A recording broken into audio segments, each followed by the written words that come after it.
Hello again, this is carrying on with the sine rule questions. We're going to look at examples 4, 5 and 6 in this next little series of videos.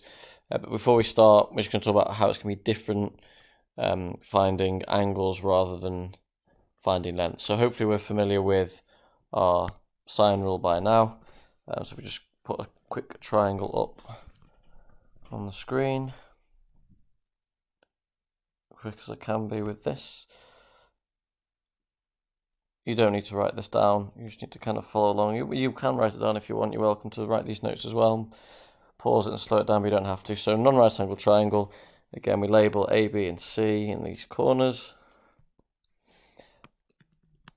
And this time, in the same kind of way, remember the capital letters represent the angle values at each of the corners, and opposite each capital letter, opposite capital A we should have a little a, opposite capital B, a little b, and opposite capital C, a little c as well. So nothing changes there, and we know that sine rule is given by A over sine A is B over sine B, which equals C over sine C. Okay, so if we just take one part of this formula, let's just take the first part, A over sine A equals B over sine B.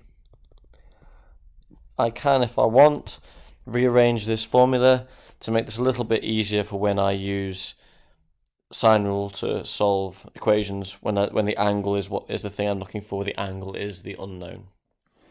So if we want to try and make, say, capital A, which represents the angle here, if we want to try and make this the subject and solve for this, then what I can do is I can multiply up. I never want the thing I'm solving for to be on the bottom. If I multiply up by sine A, I get this. Then I can multiply both sides by sine B to give me this. And then if I divide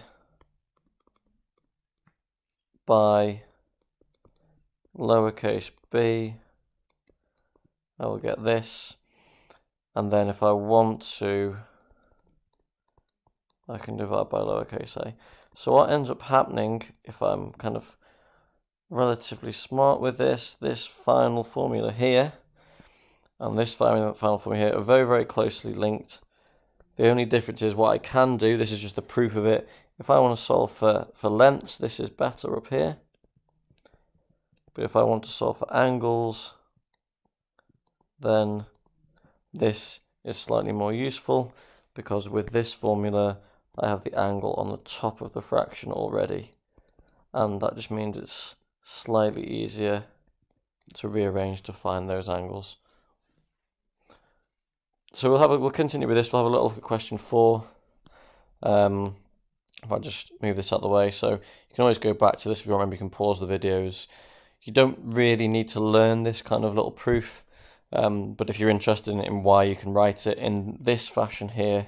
This is exactly how you can get to that fashion, but you can just remember you can flip it all on its head, and it's a bit easy to solve for angles when it's